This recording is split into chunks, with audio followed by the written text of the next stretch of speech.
noite a todos. Eu sou professor titular de Direito Civil da Faculdade de Direito da Universidade de São Paulo, Carlos Alberto Dabos Maluf. O que me traz aqui nessa noite é uma notícia muito urgente. É a questão do coronavírus. Por quê? Porque o coronavírus está abalando a sociedade brasileira e a sociedade mundial. Temos uma pandemia de caráter universal, nunca vista antes nos últimos 200 anos. Digo isso porque todas as pessoas que moram nos grandes centros do Brasil, São Paulo, Rio de Janeiro, Belo Horizonte, Curitiba, Salvador, Porto Alegre, etc., a grande maioria das pessoas dos grandes centros urbanos moram em condomínio.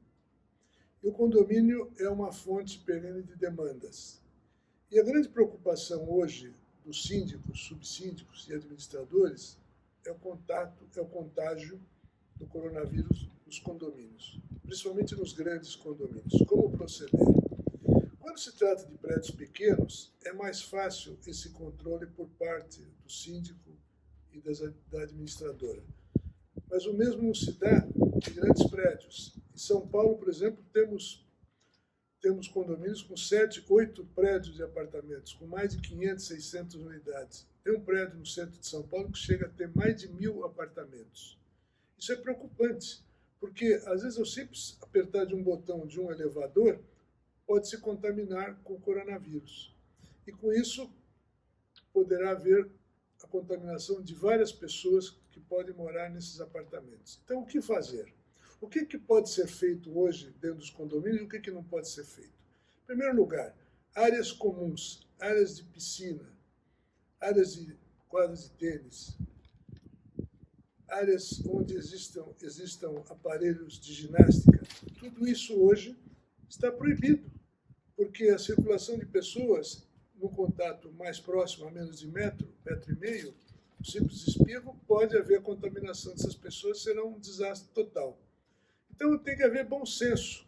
Quando se diz bom senso, as pessoas deverão ficar confinadas dentro dos seus apartamentos. Infelizmente, é assim que as autoridades estão determinando. Todas as pessoas que têm mais de 60 anos vão sair de casa, onde o risco é maior nessa idade acima de 60 anos. O grande problema também nos condomínios diz respeito à convocação de assembleias. Poderá haver a reunião de condomínio e assembleias? Evidentemente que não, porque numa assembleia vão comparecer 15, 20, 30, 40 pessoas e verá tudo aquilo que é proibido, a aglomeração de pessoas. Assim como também os condôminos estarão impedidos de dar festas para adolescentes, jovens, até pessoas adultas, onde haverá uma grande concentração de pessoas. O que fazer? Como o síndico deverá proceder nessas ocasiões? Simples. Se não houver obediência àquilo que as autoridades determinaram, o síndico, com o seu poder, terá o seu poder de polícia, sim, poderá até chamar a polícia. Porque se ele for fazer um BO na delegacia, quanto tempo vai demorar?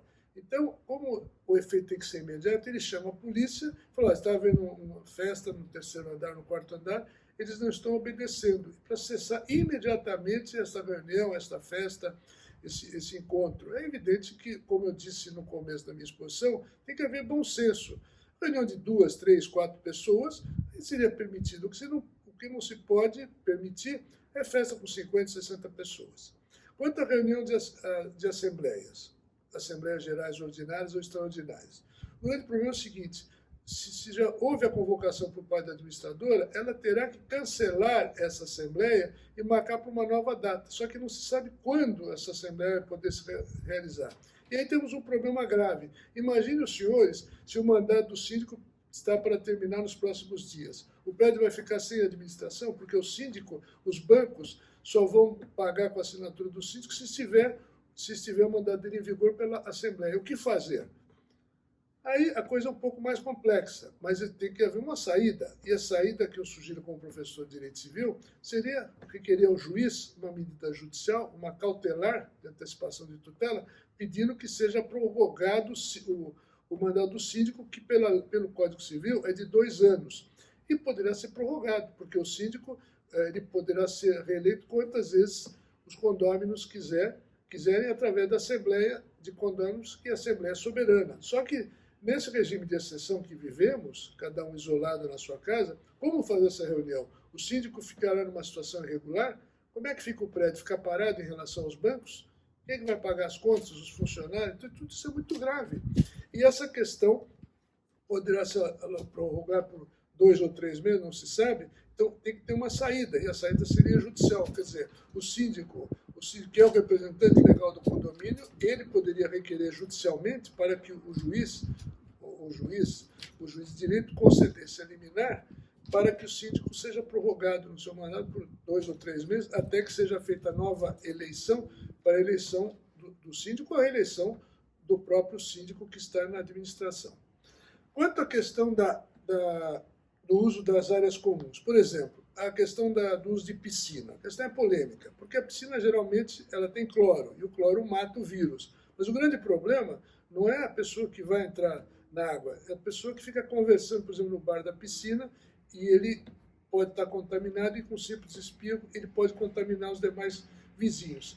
Então, de cautela, o síndico deve proibir, no momento atual, o uso dessas partes comuns, quadra de tênis, o uso das piscinas, o uso das academias, tudo aquilo que for propício a reunião de mais de 10 ou 12 pessoas. É claro que eu estou falando num regime de exceção, porque isso,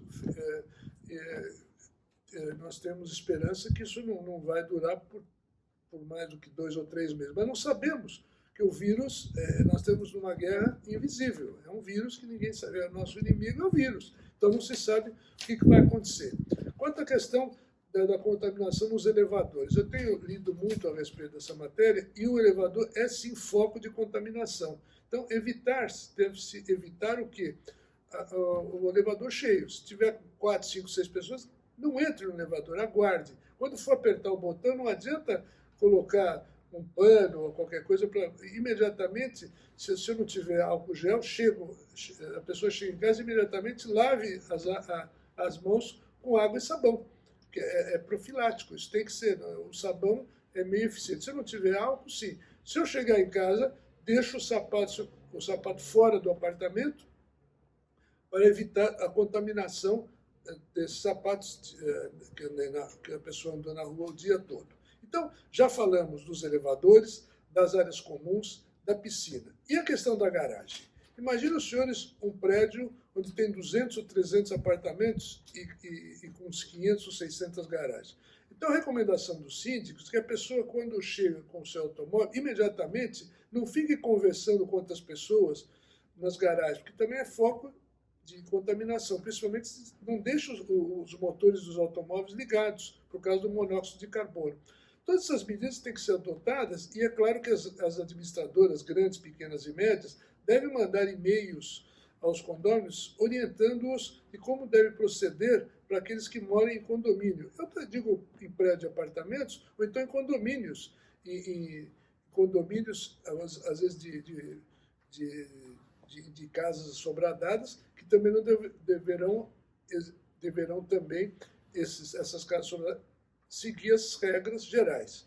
E o condomínio poderia aplicar multa ao condômino, que seria até um condômino antissocial, aquele que transgride. Isso é mais difícil, porque para poder se aplicar a multa para aquele que se poderia ser chamado condômino antissocial, teria que convocar uma assembleia e só com uma maioria absoluta de 3/5 do condomínio poder-se aplicar a multa ao condomínio. Então, nesse momento de exceção da regra, é quase que impossível aplicar essa multa de 10 vezes o condomínio para o condomínio social, porque a Assembleia teria que aprovar. E como não vai existir convocação de Assembleia nos próximos 60 dias, fica muito difícil o condomínio aplicar essa multa àquilo que se chama o condomínio antissocial.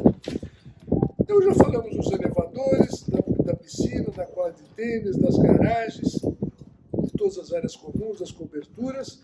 Enfim, também deve-se evitar de receber em suas residências, entendeu? Às vezes, a entrega de comida de supermercados, porque as pessoas, não se sabe se elas estão infectadas ou não com o vírus. Então, tomar todos os cuidados para evitar de pessoas estranhas ficarem subindo livremente nas áreas comuns. Eu sei que isso é mais difícil, mas é melhor o morador descer no térreo e lá pegar a comida nesses que entregam essas mercadorias através dessas motos e mesmo de veículos, dessa troca, porque como está tudo fechado, o comércio está fechado, está hoje dando preferência ao delivery. Todo mundo está telefonando para os restaurantes que estão fazendo delivery. Então, imagine os senhores o número de pessoas estranhas que irão circular nesses condomínios.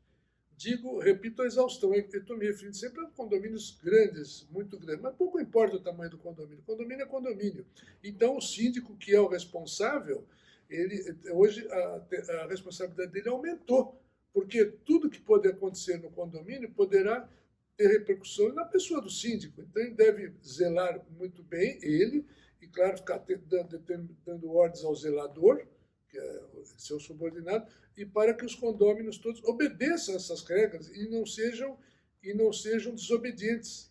Porque morar em condomínio requer uma grande paciência e uma limitação ao direito de propriedade. Eu tenho que respeitar o direito do meu vizinho. Afinal de contas, o meu direito termina onde começa o direito do meu vizinho. Essa é a regra básica de vizinhança e de civilidade. E com isso, então, eu agradeço a atenção que os senhores me dispensaram, esperando ter esclarecido a contento e dando uma contribuição efetiva para quem tem experiência nessa área e que advoga nessa área há muitos anos. Muito obrigado.